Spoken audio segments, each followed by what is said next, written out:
Pemirsa, politik uang menjadi fenomena pelanggaran yang selalu muncul dalam pelaksanaan pemilu. Mahkamah Konstitusi menyebut partai politik yang terbukti membiarkan berkembangnya praktik politik uang dapat dibubarkan untuk memberikan efek jerah.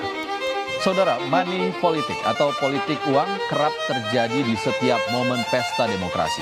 Sebanyak 41,7% masyarakat Indonesia memandang praktek politik uang oleh parpol masih terbilang wajar. Mereka mengaku akan tetap memilih partai pilihannya meskipun politik uang terjadi pada partai itu.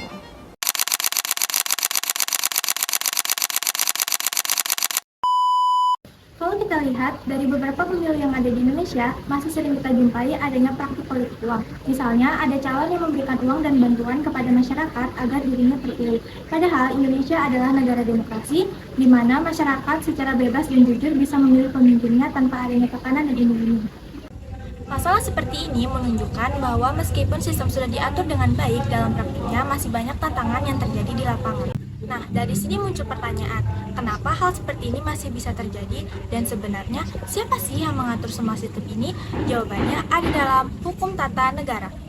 Halo semuanya, perkenalkan nama aku Zaskia Serliana, mahasiswa Fakultas Hukum Universitas Lambung Mangkurat dengan NIM 2510 211 220 171. Di video ini, aku akan membahas tentang hukum tata negara, mulai dari ruang lingkup, sumber hukum, lembaga negara, demokrasi, sampai pemerintahan daerah.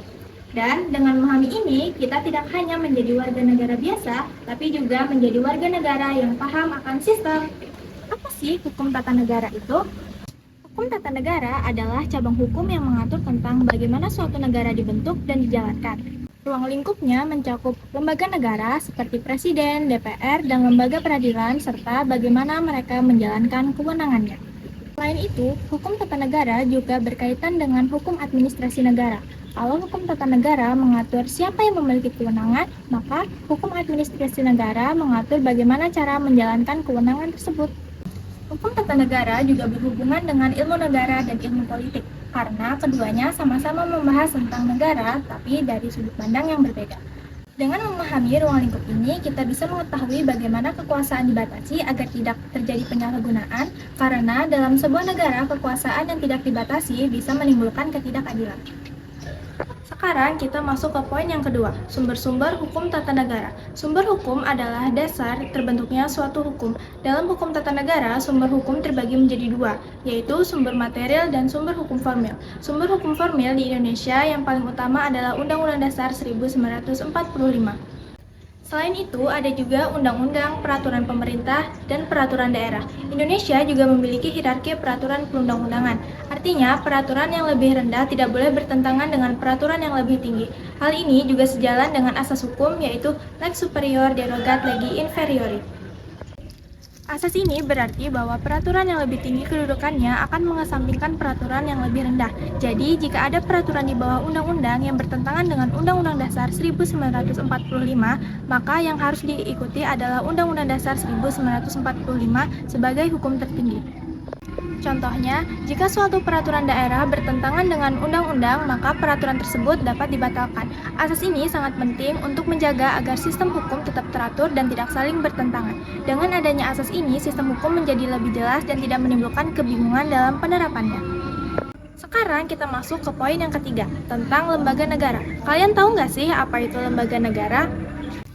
Lembaga negara adalah organ yang menjalankan fungsi negara dalam sistem ketatanegaraan. Di Indonesia, lembaga negara dibagi berdasarkan fungsi kekuasaan, yaitu eksekutif, legislatif, dan yudikatif.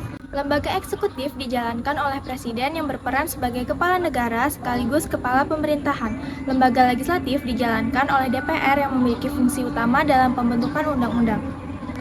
Sedangkan lembaga yudikatif dijalankan oleh Mahkamah Agung dan Mahkamah Konstitusi yang bertugas menegakkan hukum dan keadilan. Selain itu, terdapat juga lembaga independen seperti KPK, Komnas HAM, dan KPU yang dibentuk untuk menjalankan fungsi tertentu secara lebih objektif. Lembaga independen ini penting karena tidak berada langsung di bawah kekuasaan pemerintah, sehingga diharapkan dapat bekerja tanpa tekanan politik. Salah satu contoh yang sering menjadi perhatian publik adalah polemik yang terjadi pada KPK. Misalnya, ketika terjadi perubahan undang-undang, KPK yang dianggap oleh sebagian masyarakat dapat membatasi atau melemahkan kewenangan KPK dalam memberantas korupsi.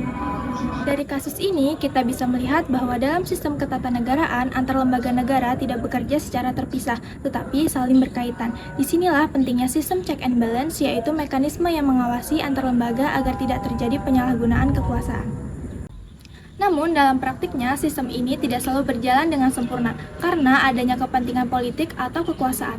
Oleh karena itu, keberadaan lembaga independen harus didukung dengan aturan yang kuat dan integritas yang tinggi agar dapat menjalankan fungsinya secara maksimal. Sekarang kita masuk pada poin yang keempat, yaitu demokrasi Indonesia. Demokrasi adalah sistem pemerintahan di mana kekuasaan tertinggi berada di tangan rakyat. Dalam konteks Indonesia, demokrasi dijalankan berdasarkan prinsip kedaulatan rakyat yang tercantum dalam Undang-Undang Dasar 1945. Indonesia menganut sistem demokrasi perwakilan di mana rakyat tidak secara langsung membuat kebijakan, tetapi memilih wakilnya di lembaga legislatif. Selain itu, rakyat juga memilih presiden dan kepala daerah melalui pemilihan umum. Pemilu 2024 memberi banyak pelajaran bagi alam demokrasi Indonesia. Komisi Pemilihan Umum KPU telah menetapkan hasil rekapitulasi suara pemilu 2024 dan hasilnya 8 partai lolos ke DPR. Pemilu merupakan salah satu wujud nyata dari pelaksanaan demokrasi. Namun, seperti yang telah dibahas di awal, dalam praktiknya demokrasi di Indonesia masih menghadapi berbagai tantangan. Contohnya adalah praktik politik uang, rendahnya tingkat partisipasi masyarakat, serta penyebaran informasi yang tidak benar atau hoax. Hal ini menunjukkan bahwa demokrasi tidak hanya soal adanya pemilu, tetapi juga tentang kualitas dari pelaksanaan demokrasi itu sendiri. Selain itu, peran masyarakat sangat penting dalam menjaga demokrasi. Masyarakat tidak hanya sebagai pemilih, tetapi juga sebagai pengawas terhadap jalannya pemerintahan. Tanpa kesadaran politik yang baik, demokrasi hanya akan berjalan secara formal, tetapi tidak memberikan hasil yang maksimal bagi kesejahteraan rakyat. Sekarang kita masuk kepada poin yang terakhir, yaitu pemerintahan daerah. Pemerintahan daerah adalah penyelenggaraan pemerintahan di tingkat daerah untuk mengatur dan mengurus kepentingan masyarakat setempat. Dalam sistem ketatanegaraan Indonesia, pemerintahan daerah memiliki peran penting karena Indonesia merupakan negara yang luas dan memiliki keberagaman yang tinggi. Oleh karena itu, tidak semua kebijakan dapat diatur secara langsung oleh pemerintah pusat. Terdapat 3 asas utama dalam pemerintahan daerah. Pertama, asas desentralisasi, yaitu penyerahan kewenangan dari pemerintah pusat kepada daerah untuk mengatur urusannya sendiri. Kedua, asas dekonsentrasi, yaitu pelimpahan wewenang dari pemerintah pusat kepada pejabat di daerah, tetapi tetap dalam kendali pusat. Yang ketiga, asas tugas pembantuan, yaitu penugasan dari pemerintah pusat kepada daerah untuk melaksanakan tugas tertentu. Dengan adanya asas-asas ini, diharapkan pemerintah dapat berjalan lebih efektif dan efisien. Contohnya, pemerintah daerah dapat mengatur kebijakan di bidang pendidikan, kesehatan, atau pembangunan sesuai dengan kebutuhan masyarakat setempat. Namun, dalam praktiknya masih terdapat tantangan seperti penyalahgunaan wewenang atau kurangnya pengawasan. Oleh karena itu, diperlukan sistem pengawasan yang baik agar pelaksanaan otonomi daerah tetap berjalan sesuai dengan tujuan. Dari seluruh pembahasan yang telah dijelaskan, dapat disimpulkan bahwa hukum tata negara memiliki peran yang sangat penting dalam mengatur kehidupan bernegara. Hukum tata negara tidak hanya mengatur struktur dan lembaga negara, tetapi juga mengatur bagaimana kekuasaan dijalankan agar tidak terjadi penyalahgunaan. Selain itu, hukum tata negara juga berkaitan erat dengan pelaksanaan demokrasi dan pemerintahan daerah. Menurut saya, meskipun sistem hukum tata negara di Indonesia sudah cukup lengkap secara aturan, namun dalam praktiknya masih terdapat berbagai permasalahan. Permasalahan tersebut antara lain masih lemahnya penegakan hukum, adanya kepentingan politik dalam lembaga negara, serta rendahnya kesadaran masyarakat terhadap pentingnya demokrasi yang sehat. Oleh karena itu, perbaikan tidak hanya perlu dilakukan pada sistem hukum, tetapi juga pada kesadaran dan partisipasi masyarakat. Kita sebagai warga negara memiliki peran penting untuk ikut mengawasi dan menjaga jalannya pemerintahan. Dengan begitu, tujuan dari negara hukum dan demokrasi, yaitu keadilan dan kesejahteraan rakyat, dapat benar-benar terwujud. Sekian penjelasan yang dapat saya berikan, saya ucapkan terima kasih.